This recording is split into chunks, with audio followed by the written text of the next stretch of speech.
Hi guys, how we doing? Thanks for joining me for another video today. So it's story time once again, Saturday morning. As always, I've got 5 stories for you. So the first 2 stories are brand new. They've never been read out on this channel before. Stories 3, 4 and 5 I have read out before, but it was way back in 2021. So if you've been a subscriber since then, maybe you want to skip those ones. To everybody else who's joined since then, I think you're also going to enjoy those, okay? Right, before we go into the first story, I've got a smile on my face and I'll tell you why right now. I've had the fashion police on my back once again. I've had a guy write to me and say, hey Peter, you seem to wear the same few shirts for every upload. Well spotted, I'd say to that guy. So the reason for that is because I have lost quite a lot of weight, about 11 kilos now.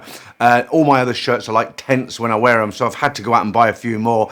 Not too many to start with because I'm still losing the weight, but once again, thank you for that guy for noticing the rapid weight loss and my change in wardrobe. Okay, all right, okay, here we go. We're going to jump straight into the first of 5 stories.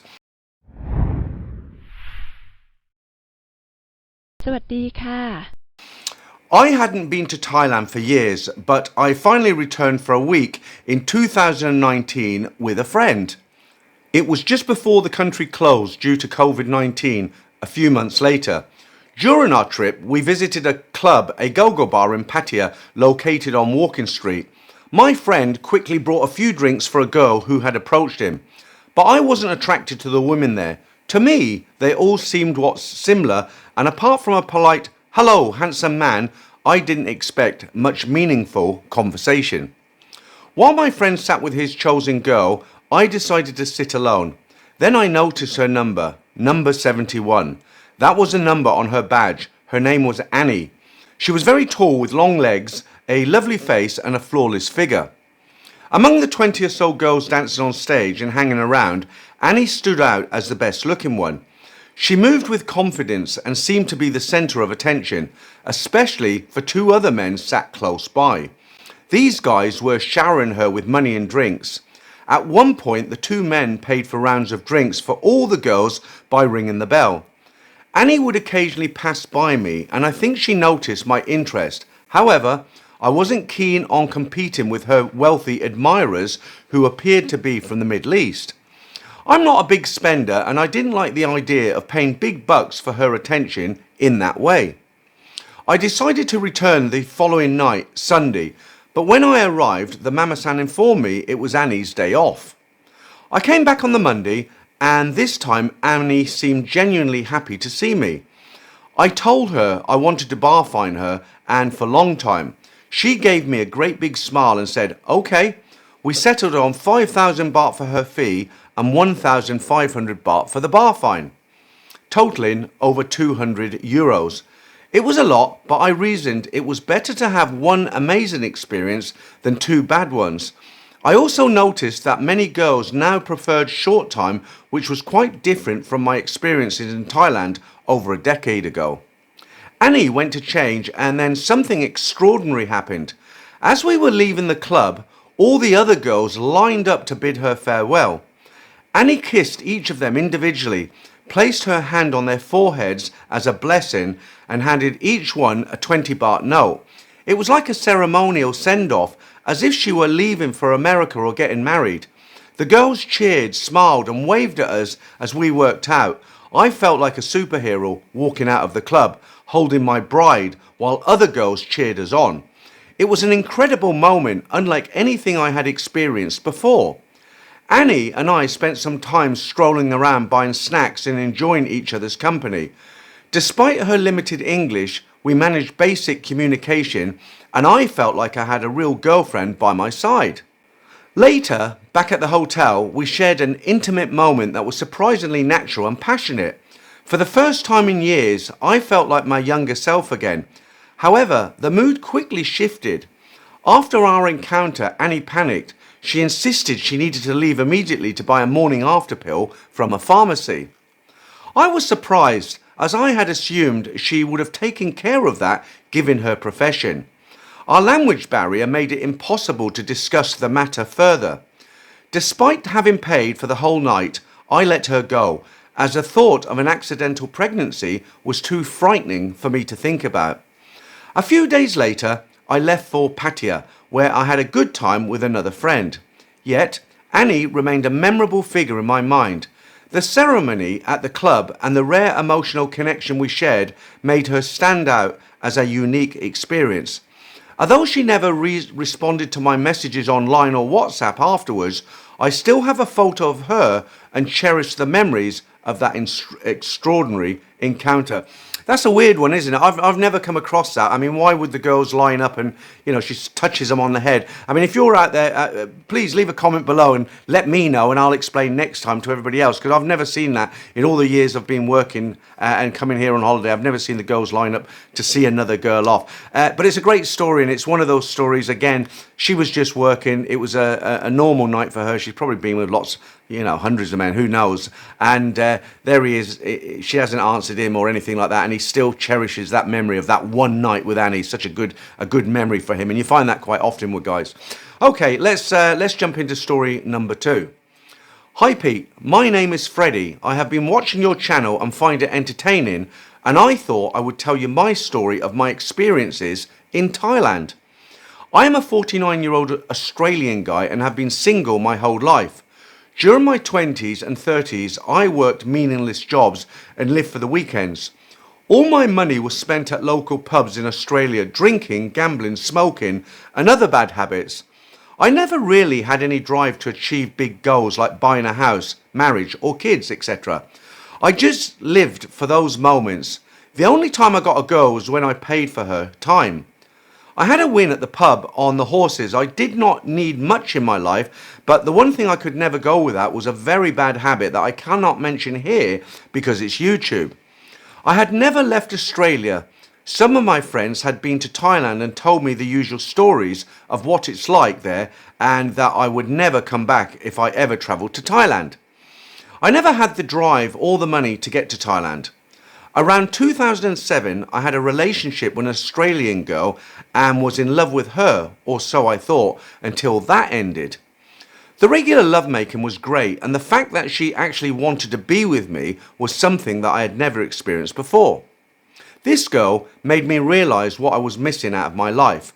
I was heartbroken when our relationship ended. For about 6 months after this failed relationship, I moped around. One day, I thought to myself, why not give Thailand a try? I just had the money from the horse race win, so I purchased a 10-day flight and hotel package tour to Phuket. I didn't have a lot of spending money on that first trip. The hotel I stayed at was on Bangla Road and had a joiner fee if you brought female company, a rookie mistake staying in this hotel. I couldn't afford much company with the girls, but being an Australian, I love the beaches, bars and the tropical climate. I thought to myself at the time, this place has got real potential. Just like most people who visit Thailand for the first time, upon leaving the kingdom, I promised myself that I would return sooner than later. The following year, I had saved enough money to really have a blowout in Thailand. So another 10 days in Phuket, and yes, I could finally enjoy as much female company as I could handle. I also enjoyed island tours, fishing and all the good stuff you can do in Thailand. I really had a brilliant time. I enjoyed the company of the girls, but realised none of this was real. It was basically a Disneyland for single guys. The next few years of my life were spent doing normal things, playing golf at the weekends, drinking, gambling and smoking, not really achieving much in my life. Around 2013, I was starting to have some serious problems with my teeth, but it's expensive here in Australia to sort them out. So I thought, why not research Thailand to get the work done? I bet it's cheaper than here. Research done, I booked another vacation for 20 days, but this time in Bangkok. I'd heard rumours about Pattaya, but had obviously never been there, but I just thought Pattaya would be similar to Phuket. I had the work completed on my teeth in Bangkok, then decided to head down to Pattaya to check it out. Wow, what a city! I didn't know anywhere like this existed. Fantastic bars and girls, nightlife, beaches and sun. What more could a guy want? I was out partying every single night and absolutely fell in love with the whole lifestyle in Pattaya. When I got back to Australia, I stopped going to the pub and I stopped gambling. I joined a gym and decided better to save my money for Thailand than to blow it in Australia. I got a personal trainer who introduced me in boxing, which I really enjoyed. The workouts were nothing too serious, just push-ups, sit-ups, pad work and hitting the bag, cardio type stuff. Around 2014, I found a well-paying job working the afternoon shift. I kept on going to the gym in the mornings and working nights. I managed to get the pattaya 2 times a year with some friends. During a side trip to Hua Hin, I walked past a Thai gym. The sign said lessons and group training were available, and I thought maybe sometimes I will give that a go. 2016 came along and my job got restructured and I was sent to a different warehouse on the other side of town. Around this time, I had picked up a bad habit back home in Australia. Again, nothing I can mention on YouTube, but let's just say it was something a lot stronger than cigarettes, if you understand what I mean. I decided to clean up my act and booked a trip to Koh Samui. While there, I found a Thai boxing gym and trained there a couple of times, but these guys were full-on pros and I couldn't keep up. I get back home and the first thing I do was to get into my bad ways again. I've never felt so low and disgusted in myself. I had lost friends and my family was noticing that I was not myself. I had managed to save money during this time, so I researched gyms in Thailand again and found a place called Tiger Thai in Phuket. This place catered for everyone of all fitness and fight levels. So the decision was made in 2017. I was going to make a big change in my life. The goal was to make the intermediate class there. The plan was 3 times for a month at a time, and I did not care how much it was going to cost. I had to stop smoking, but I could not control it. I had quit the best paying job I'd ever had in February and I was off to Thailand again. First week I spent in Patong drinking and playing pool in the Australian bar in Bangla Road. I am not a bad pool player and there is a table where the winner stays on the challenge table. A Thai guy called Amon held the table and this guy was good. I nearly beat him a couple of times and the waitresses there were always cheering for me, but I just couldn't beat him. I then went to Tiger Thai for the first time, which was a half an hour's taxi ride from Patong, and I paid for a week's training. On the first 2 days, I could only manage 1 session a day, but on the 3rd and 4th days, I did 2 sessions each day and was pretty happy with myself. Then, some Swedish guy kicked me in the ribs and it hurt me big time. The trainers there test you physically and mentally, and although I wanted to stay, my ribs were hurting very badly, so back to Patong I go. I was thinking to myself, I failed already, but with no alcohol and eating very healthy for a week, I felt good apart from my ribs hurting. Back in Patong, I head to the Australian bar that night and Amon is holding the pool table once again. I come close to beating the first game. Then he holds the table against other players for an hour or so and I get to play him again. I get to the black ball and think to myself, I've got him. The cheers from all the girls when I sink it was one of the best feelings I've ever had in my life. With a clear head from the week at Tiger Thai, I was feeling good about myself for the first time in a long time. Even the manager, Roger, congratulated me. Man, I feel good. I get back home and stay off the bad habit. I managed to find an even better paying job. Then to celebrate, I book another trip to Thailand for August and for a full month.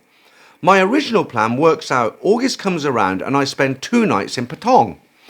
Amon is there in the Australian bar. The waitresses remember me and I have a good night, but this isn't a drinking trip. I head to Tiger Thai and they remember me as well. They welcome me back. Old man, they say, 1 month training, 2 time beginners class a day. Some good food and some private lessons and a few yoga sessions as well. I'm feeling great, only drinking at weekends in the Australian bar and getting to know them all well now. I don't get to the intermediate class as Tiger Thai, but I am feeling great. Back home again and there's no urge to get into any bad habits at all. I'm working hard and I can't wait to head back to Phuket and Tiger Thai again.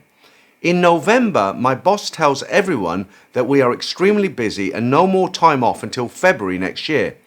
I think about what he has just said and give him a week's notice. He backs off and gives me the month off. He is really happy with what I am doing there and he does not want to lose me. November comes and I head back to Thailand. Same routine, 2 nights, Patong, then off to Tiger Thai. The trainers all say, "You back again, old man? Why you come back?" jokingly.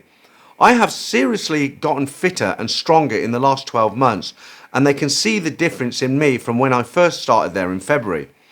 On my last day at Tiger Thai, I had still not got into the intermediate class and was feeling a little down. Then the head trainer came from the beginners class, came to me, he looked at me and he tells me, "Tomorrow you go to intermediate." I felt mixed emotions. I finally reached my goal. Well, sort of, because I didn't get to do a session in the intermediate class. He didn't know it, but this was my last day. Going to Tiger Thai in 2017 was the best thing I've ever done in my life. I got to meet some genuine Thai people and experience their culture. I've looked into Buddhism and tried to live off their benefits on how to treat other people and how meditation is a big part of it. I did a couple of Thailand trips in 2018, but no Thai boxing was involved. Then in 2019, I did some sessions at a smaller gyms whilst in Phuket, but nothing too serious. I still keep fit and active, training for boxing 3 to 4 times a week. I have tried to find a good Thai boxing gym in Australia, but it's just not the same as in Thailand. I'm still working in the same job and have more money in the bank than I've ever had. I did not get back into any bad habits for 3 years until the pandemic hit. I sincerely love Thailand and I will be visiting again soon. So yeah, well done for him for kicking a bad habit and managing to get fit. So one thing I'd say about coming out here to Thailand, especially living here, myself, I am getting a lot fitter than when I was in the UK, because when I was in the UK, you just fall into a routine. You know, you get up, do what you got to do in the day, you come home, have your dinner, maybe walk the dog, watch TV all evening and do it again all the next day. You don't really have a lot of motivation, especially as you get older. But what I find out here in Thailand, because a lot of people here, especially the Asians, you know, they're slim, they look good, they dress well. You know, there's plenty of parks. The weather's pretty good. It's high season now, I should say, and the weather's cooled down. It's a motivator to go out there, and there's swimming pools in every block where you live. You know, you can go and swim every day. You can walk. It's great, and I do the same, and hence why I've lost about 11 kilos now, and I'm going to continue on this healthy journey, and I'm hoping to get down from 108 to about 90 kilos. I'm now at about 97, so I'm quite pleased with that. Okay, right, let's jump into story number 3, another Australian story. My name is Warren. I am from Australia. I have been going to Thailand and Asia for over 20 years.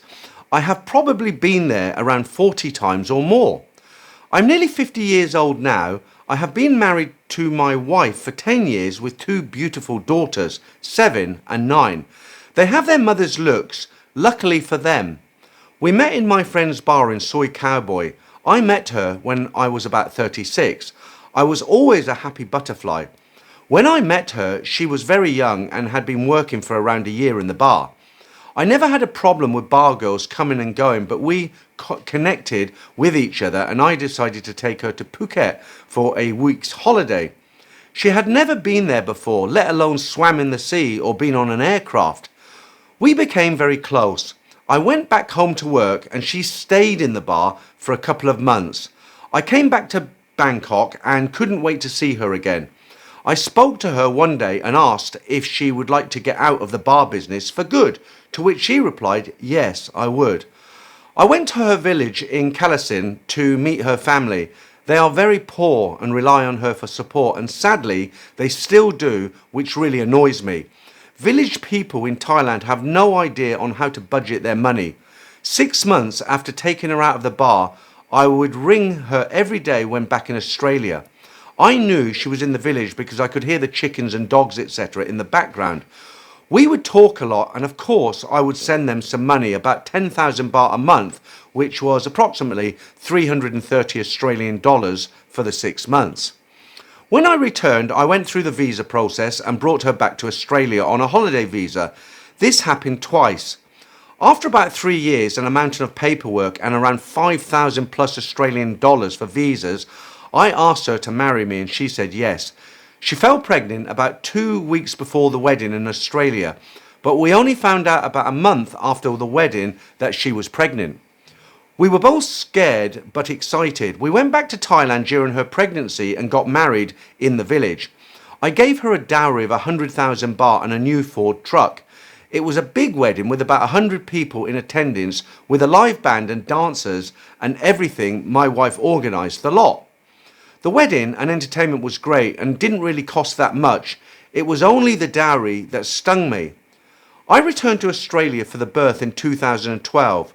We would go to Thailand every year for a 1 month holiday and to visit my money-hungry mother-in-law. In 2014, we had a second child and I paid for some of my wife's family to come to Australia for the birth.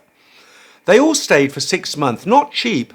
My father-in-law was great. He was always fixing things around the house and he even made a little bit of cash in handwork. My money-hungry mother-in-law helped a little with the new arrival of our second child.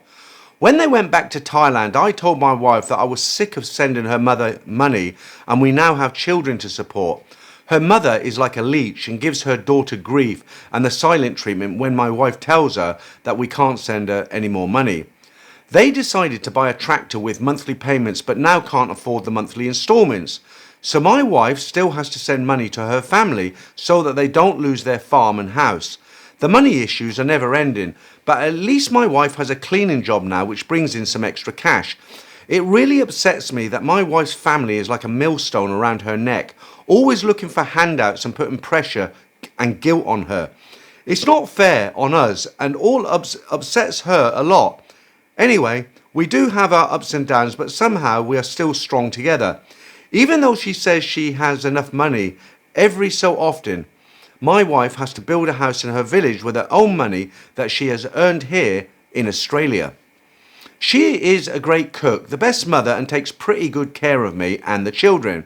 I hope this wasn't too boring, but I thought it would be good to let you know about my story. So two things to talk about on this story, or just to mention, is one, it's kind of unusual for somebody to meet a girl in a go-go bar, get married, have children and have a very successful relationship. That's quite unusual. So there you go. It's not impossible, right? But I wouldn't recommend it if you're looking for serious partner. The second thing is, it is a saying here in Thailand, if you take on a Thai girl, you take on a whole entire family, because most of the girls who do work in the entertainment business, they are from rural areas, Isan, and they do send money to their families. For some reason in Thailand, it's the girls that are expected to take care of the whole family, not the guys. I do know some of the reason, but I'm not going to speak about religion. We'll just move on to story number 4. I've never really considered my Thailand story worth telling until I listened to some of your viewers' stories. My story might provide some mild entertainment, if nothing else. I was staying at Khao Son Road several years ago and decided to get some dental work done. After browsing through several dental surgeries very close to Khao Son Road, I settled into the chair a bit after lunchtime. Having decided that I needed 2 bridges done, the work started. The dentist expressed some hesitation about doing 2 bridges at the same time. I simply wanted the work done and finished in one hit so I could get on with enjoying life and not have to return. As it turns out, dental injections for pain are administered in 2 doses, that is, 2 different injections, each time it is required. Pretty sure I had 10 or 12 needles to get both bridges done. About 3 or 4 hours later, I left the surgery with a full set of choppers, no gaps. I was very happy with the work the team did there.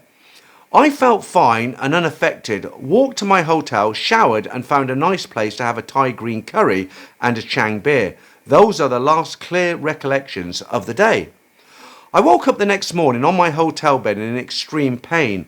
The pillow was soaked and heavy with blood. The sheets were soaked in blood. All the skin was gone from my elbows, knees, hips and shoulder blades. My face was black and blue. The only upside at this point was my teeth were okay. I was covered in cuts and abrasions and didn't have a clue what happened.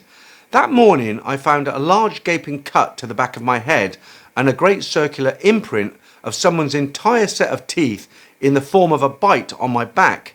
Keen to try and find out what happened, I started with reception. They told me I walked in at about 4 a.m. barefoot with no shirt and covered in blood.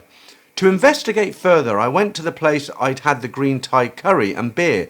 The guy there remembered me because he helped me with a Wi-Fi connection so I could chat with friends back in Australia. He remembered giving me my meal and a beer. Then he said, after I'd finished the meal and 1 beer, I staggered off very drunk. He said he watched me falling over stools, staggering up the road.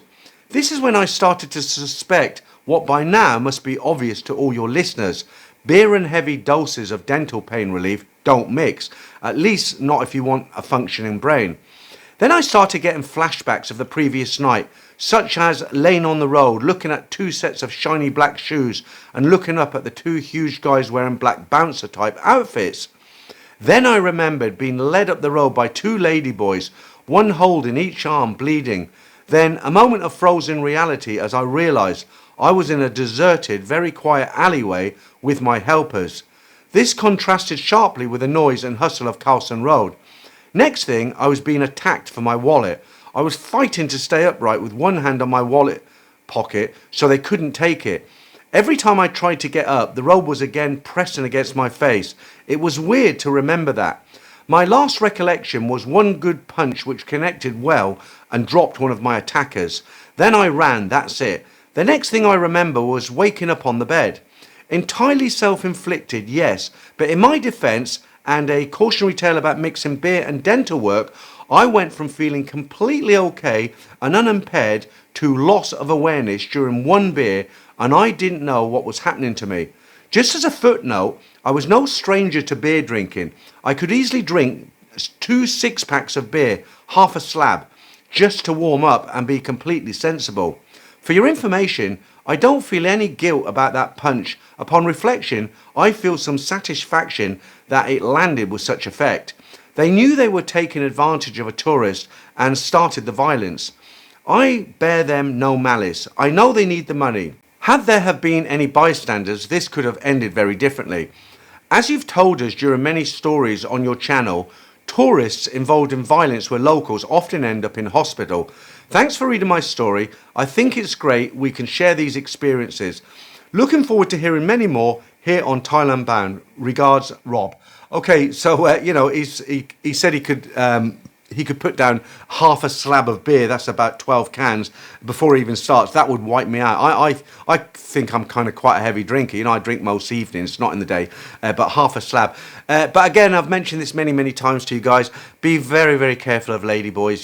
They can be they can be entertaining to watch or talk to, but they need a lot of money for all this boob work and shaving down of the Adam's apples. They're not all bad. You can't paint everybody with the same brush, but especially in the entertainment, the nightlife, when you get caught alone with a couple of ladyboys, you've really got to watch it because they're after your wallet. I've had it happen to me in Nana Plaza. I've mentioned this a few times. Lights were out. It was about 2:30 in the morning. I'm coming down from the 3rd floor, walking down. Luckily, I wasn't drunk. 2 ladyboys come the other way. One tries to hug me. The other's got his hand in my front pocket. That's where I keep my wallet. And I had my hand on my wallet. I wouldn't let it go. Nothing happened to me. I would have lost my wallet, but just be really, really careful. There are some guys who stick up for ladyboys. And whenever I say anything like this, they write into me and say, oh, you shouldn't speak badly. They're just human and all the rest of it. As I said, not all ladyboys, but you do have to take extra special care when you're around them as opposed to the girls in the bar entertainment areas. Okay, right, let's go into our 5th and final story today.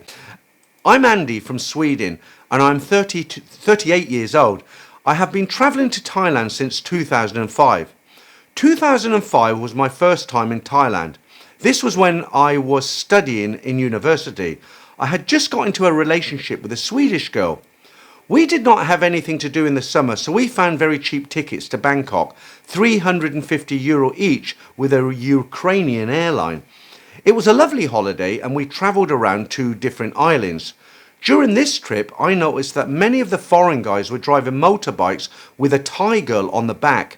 I thought the girls looked so wonderful with their long black hair in the wind. I remember thinking to myself, if my current relationship with my girlfriend breaks up, maybe this is something I'd like to try. I have always been attracted to Asian ladies. I find them very beautiful. About 2 weeks after returning to Sweden, my girlfriend and I broke up, so I got to thinking about going back to visit Thailand. It was now 2010. I had just finished university and finally had enough money saved to once again visit Thailand. This time, a friend came along with me. He stayed for 3 weeks, but I stayed for 4 weeks.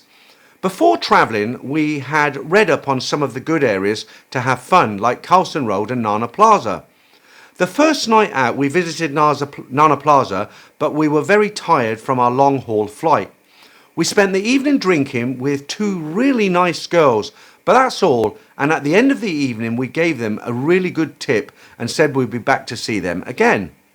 I forgot to mention that I've been speaking to a girl about 3 or 4 years younger than me, but I'll get back to that later. So we headed down to Koh Samui, a wonderful tropical island, but most of the time we were there I was thinking about Bangkok and wanted to return as soon as possible. On our first night walking along the beach, a Thai girl jumps out of nowhere and hugs me. "You like massage?" she said. "No, we need to eat dinner first," I said.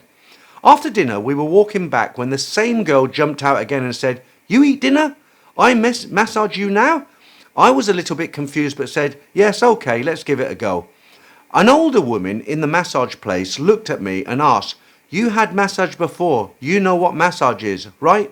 "Yes," I said, "no problem." The girl who was going to give me a massage was very beautiful. She took me into a private room, told me to undress. She went off to get her basket with oils, etc. When she came back, I was laying on the massage table in my underwear. She points at the underwear and says, "No, no, take off." I did as I was told. When in Rome, as they say. She started to massage my back and worked her hands over most of my body. It was an excellent massage, but you can guess the rest. It wasn't too long until the aerobics started. However, I was a little bit worried as no price had been discussed beforehand. After the massage was finished, she said 500 baht for the massage, the rest up to you. I gave her 2,500 baht, which at the time I thought was fair. During my time in Koh Samui, I went back to visit the massage lady several times. She seemed always happy to see me again, or at least my money, but I'll get back to her again later. My friend's holiday came to an end, but I still had a week to go. I decided to meet up with a girl I'd been chatting with previously. She was from Lopburi, about 2 hours drive from Bangkok. The girl's name was Am. She came to Bangkok with an auntie and a neighbour who drove the car. Before she arrived, she called me and said, "You have to buy gifts for my parents. That's Thai culture." I rushed into a gift shop and picked up some face cream for her mother and a famous book for her father, but of course it was translated into Thai. Am's auntie asked me if I was a smoker. Apparently she didn't like smokers. I told her I liked the occasional cigarette with a beer. She then pointed out that she didn't like the fact that I was a little overweight. I'm not that big, just a few kilos, but I found it quite rude the way she was pointing at me in the car on the way back to Town. The auntie wanted to look at my passport and then pictures on my phone. I found her to be very forward and quite rude and disrespectful. The atmosphere in the car was now becoming unfriendly and tense. When we arrived at Arm's house, I met her parents and her brother. Arm told me to hand over the gifts to her parents, which I did, but their faces looked very disappointed, as did Arm's. However, once her mother spotted the price of the cream, she gave a smile and Am looked relieved. Am had booked me into a small local hotel. On the way over to the hotel again, the auntie started with her rude questions. She asked me how much money I made in Sweden. She then went on to tell me I should save my money for Arm's family. I played dumb and didn't tell her anything. Later on, Arm and her auntie showed me around the village where they worked. Apparently the men in her family didn't work, which is a surprise, isn't a reason they're asking for money. The next day we decided to visit an island near Pattaya. I can't remember the name of the island. What surprised me was that I thought Arm and I were going alone, but apparently her brother and friend were coming with us. We arrived in Pattaya and took a ferry ride to the island. We got to the island and then to the hotel. Then there was a lot of conversation between Arm, her brother, and the other guy, which of course I didn't understand. I was then told that the room would be 5,000 baht. I later found out this was a total rip-off by them, as the room we were in was not worth more than 1,000 baht. The room wasn't that big, a double bed and an armchair, and I wasn't sure what the arrangement was to be. Once we checked in, they asked me if I'd like to go to the beach. I said yes, that would be quite nice. So we head to the beach, we get there and they say, "Here's the beach, see you later." They then take off and leave me on my own for about 3 hours. I think to myself, this is not going well. When it was time to sleep, it was really weird because they gave me the bed, I'm the chair, and the two guys slept on the floor. I was starting to have a bad feeling about the whole situation and thought I've got to get away here. The next day we got back to Pattaya and I finally had some alone time with Arm. We had a walk around a shopping centre, had an ice cream, and Anne told me she'd like me to buy her a phone. I thought, no problem, I'll buy her a cheap phone. However, Arm pointed to a phone that had a price tag of 30,000 baht and said, I want that one. I refused to spend that much money on a mobile phone. We ended up having an argument outside the phone shop for about 30 minutes. I told her, at least if you had pretended you liked me, I would have considered buying the phones. She then told me that her mother had told her that if I don't buy her the phone, that means I don't love her. At this point, I'd had enough and went back to the car, grabbed my bag and told her I was going back to Bangkok alone. She asked me where I would be staying. I said Khalsan Road and then told a taxi driver to drive me to Bangkok. When I got back to Bangkok, I met the two girls we'd had drinks with and had a fabulous time with them. I only spoke to Am once more after this trip. She texted me to ask me if I was still fat.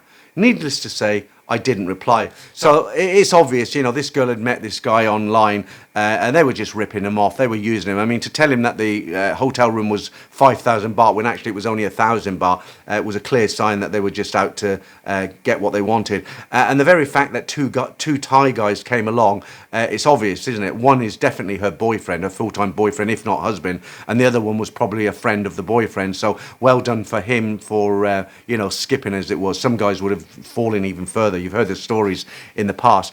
Okay, so just before I go, I just want to remind you, if you haven't jumped into any of my live streams yet, I do a regular live stream every other week. So the next one will be next Sunday, not tomorrow, next Sunday, and that will be for 8 p.m. for everybody, and that goes on till about 9:30.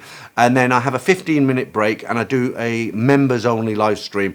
So if you're a member, you can jump in to the live stream. I do competitions and all sorts, and it's quite fun. And you can come in, it's because it's live, you can talk about anything you want to talk about. I'll answer your questions. If you haven't been into one of my live streams before, I would invite you to perhaps try one this next week, I should say, and just see how you get on. They are, as I say, a lot of fun, and it's great talking with viewers. But for now, guys, that's it. As always, if you have a story to send in, please send it to me. I'll change names, I'll make it anonymous, and you too can have your story read out right here on Thailand Bound. Thanks for listening to me again this week, guys. I'll catch you with another set of stories next week, and whatever you're doing, have a great week. Thanks a lot.